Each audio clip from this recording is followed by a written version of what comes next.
At yun mga kalapatids, isang magandang hapon po sa inyong lahat. Ayan mga kalapatids, may mga bago tayo para sa mga nagtatanong ng mga bagong Taiwan.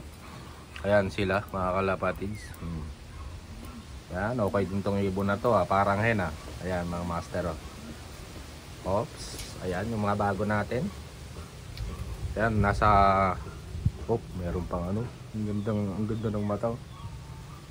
Kaya yung mga ibon na yun 3, 6, siyam. Meron tayong siyam mga kalapatids. Ayan o.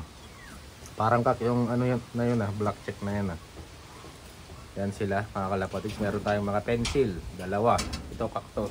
Pasensya na mga kalapatids at medyo madumi itong kulungan. Ngayon lang ulit umaraw.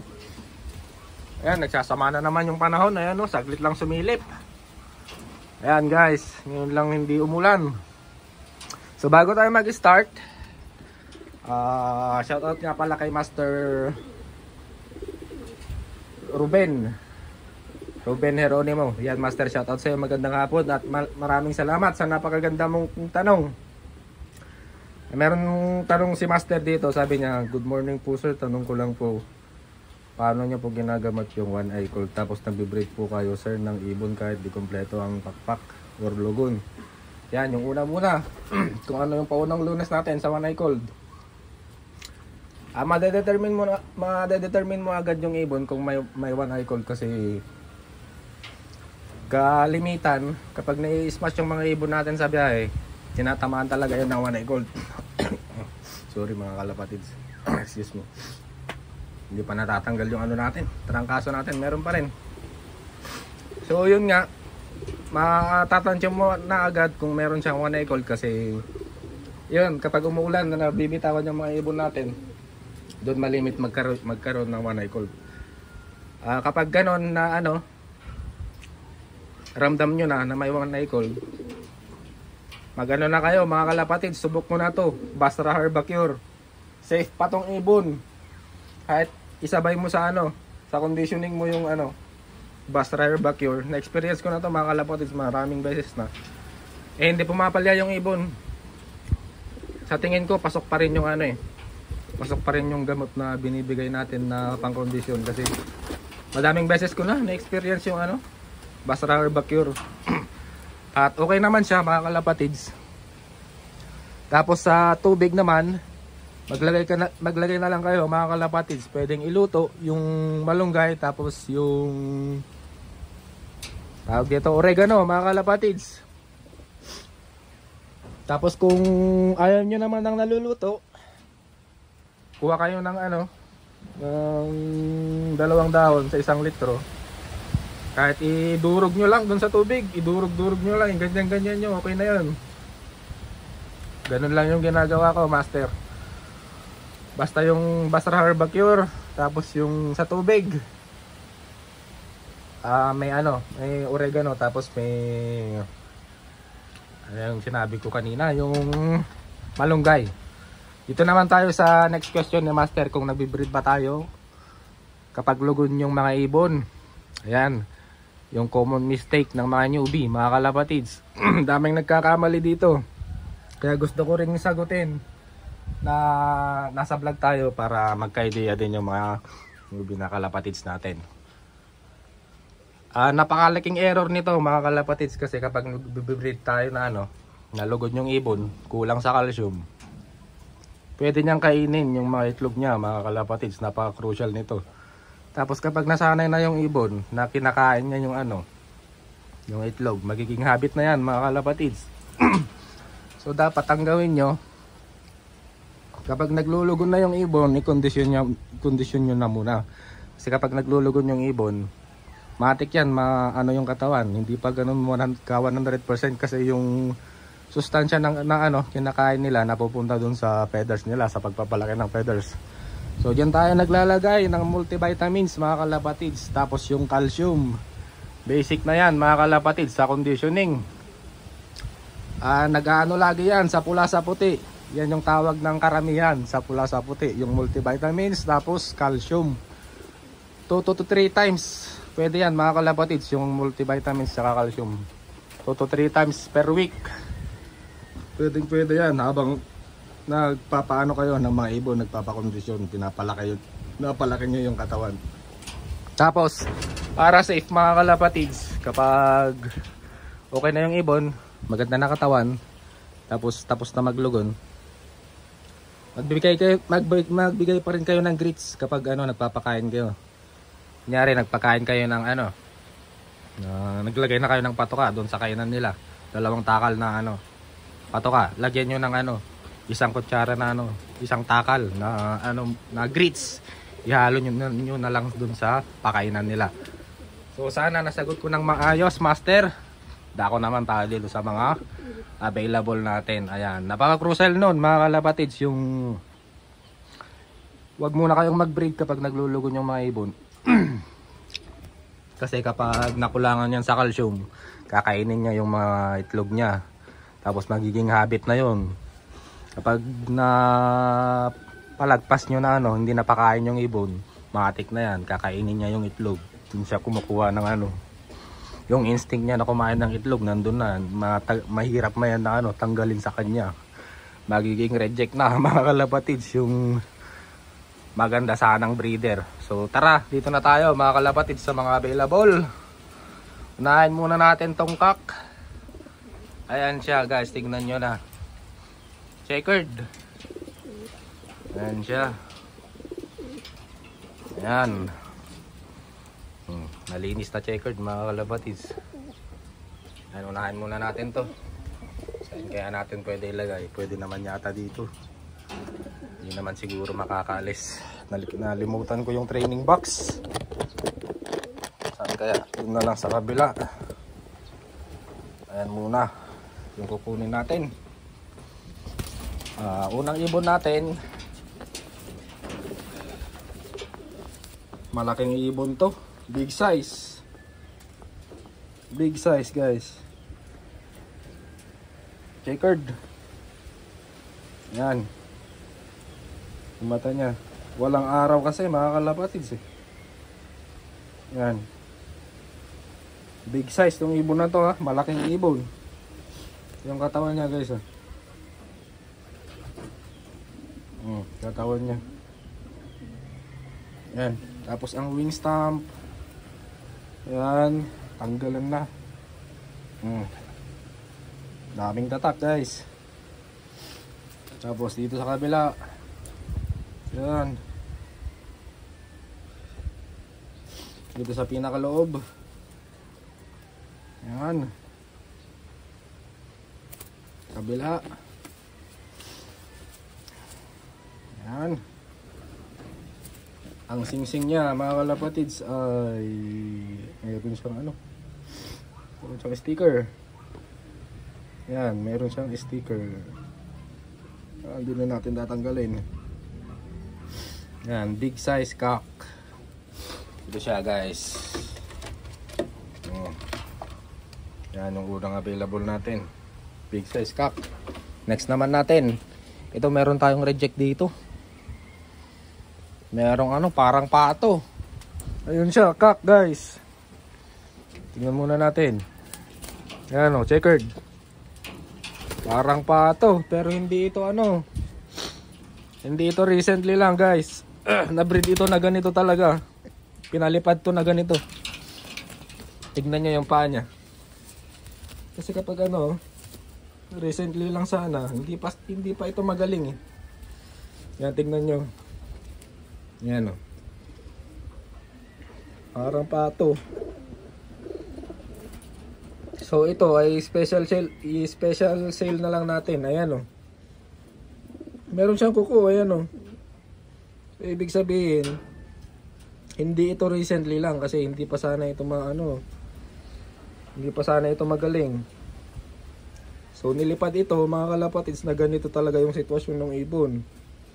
Ayan pero nakakatayo naman siya. Wala namang problema sa paglipad kaya siguro tinuloy na nilipad tong ibon natin. At yung kulay niya checkered. Yan, yung mata niya.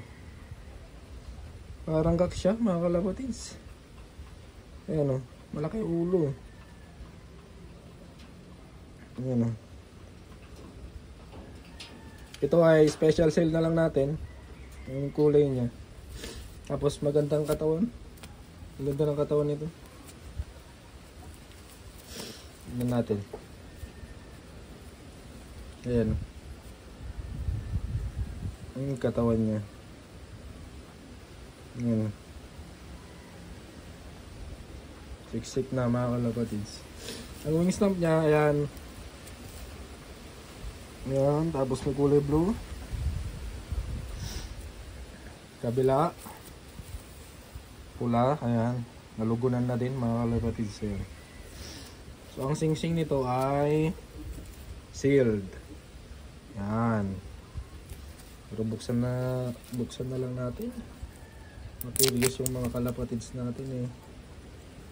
Makaumulan mamaya, hindi na naman natin CTRPA 2024. Ayan guys, kulay green. Ayan, CTRPA 2024. Ano ba to? Ay, hindi siya FCI. Ayan, CTRPA 2024. Ayan guys ha, special sale. Checkered na kak. Oh, butik na yan ang ilap. Ayan o. Hindi naman siya namimilay. Okay naman siya. Wala namang problema kung gagawin nating breeder. Makakasampa yan mga kalapatids. Ayan. Nakakadalawa na tayo. Pangatlo natin. Ubusin muna sana natin yung mga checkered. Para hindi tayo malito.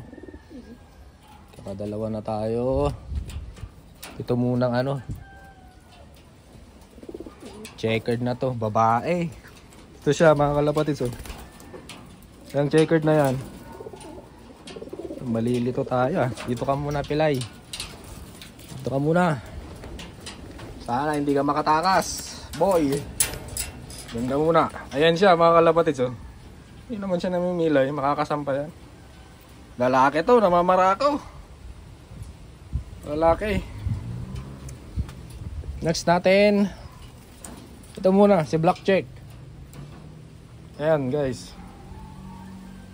Black Check. Maganda siguro hipon ito.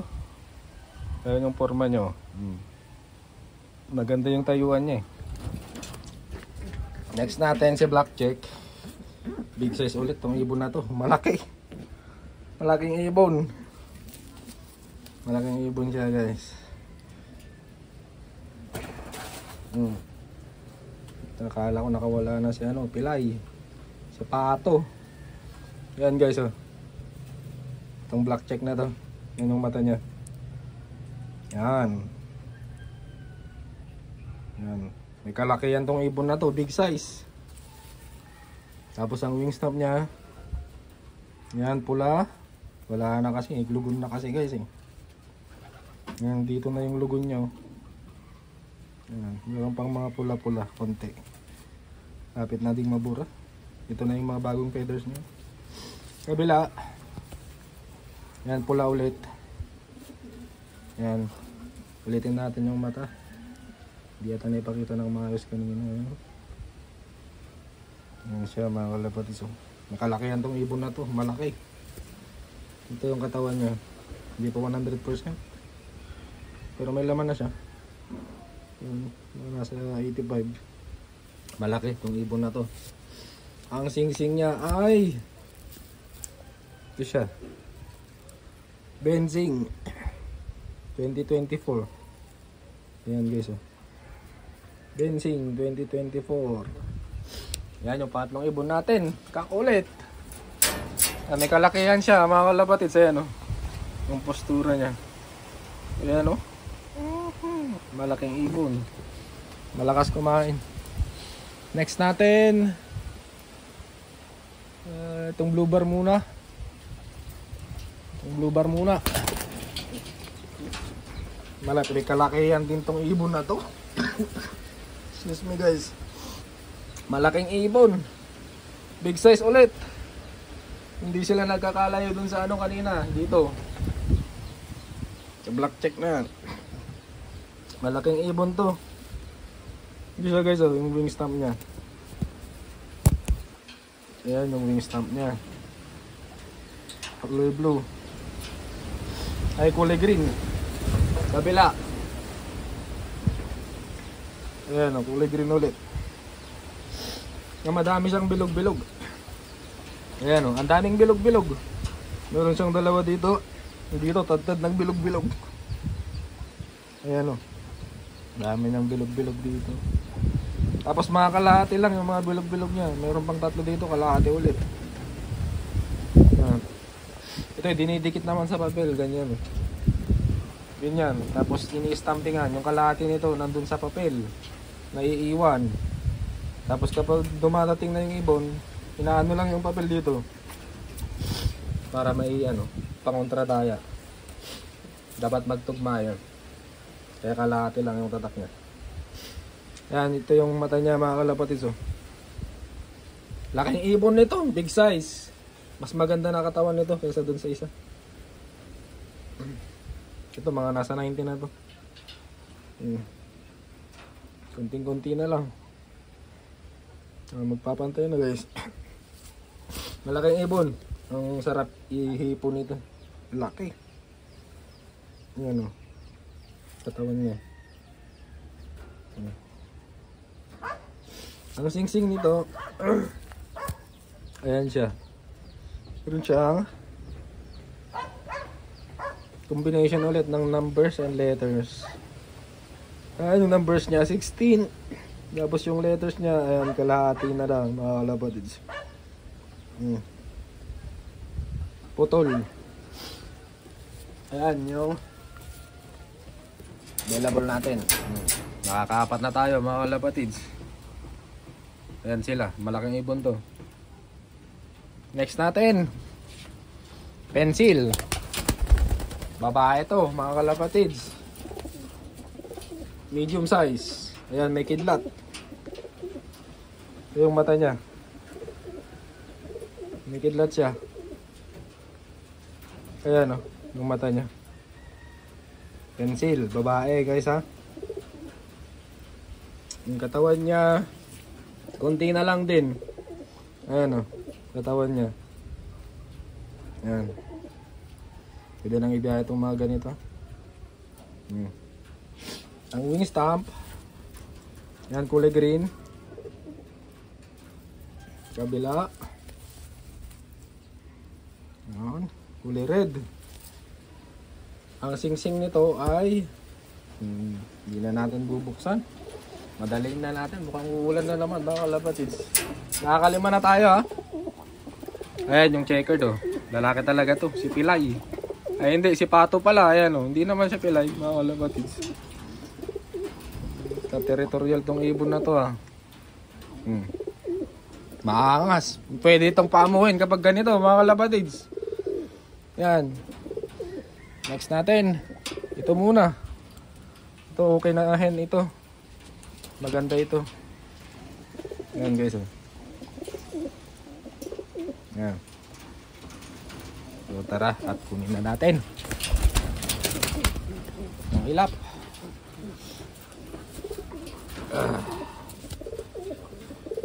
Medium size.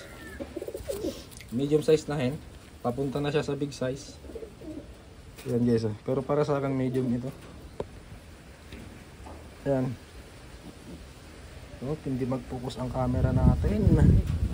Tumatabingi pa. Yan guys. Wala kasing araw. Hindi natin may sinag. Ayan yung mata niya. Yan guys. Ito yung kulay. Malinis na checkered. Ang wing stamp, ayan. Tapos naputol, nalugon. Dito siya na proceed. Kabila green. Ayan siya. Tapos ang singsing ay sealed ulit mga kalapatids. Yan. Nakakailan na tayo? 3. Nakaka-6 na tayo. 3 na lang mga kalapatids. Ito muna. Yan, checkered na yan. So sa pag-i-inquire naman guys, screenshot nyo yung mga ibon. Tapos isend nyo sa akin. So madali lang mga kalapatids ha. Kapag may kursonada kayo, screenshot nyo lang tapos isend nyo sa akin. Yan, tanong na lang kayo kung available pa or hindi na. Ayan, magre-reply naman ako agad mga kalapatids. Ayan, next natin, babae ulit. Yan yung mata niya, ito yung kulay. Malilinis na itong mataywan natin. Oops, nag-Spiderman na yung isa mga kalapatids. Bilisan na natin, baka makawala. Siya guys, oh, tatak niya, kulay blue.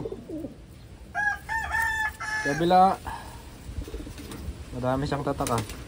Yan. Op, meron pang pula. Yan. Yan. Ang sing-sing niya ay KLPR 2024 guys. Yan. KLPR 2024. Next natin. Nasa ano to, medium size ulit. Next naman natin ito. Yan. Yan yung next natin. Medium size ulit. Medium size.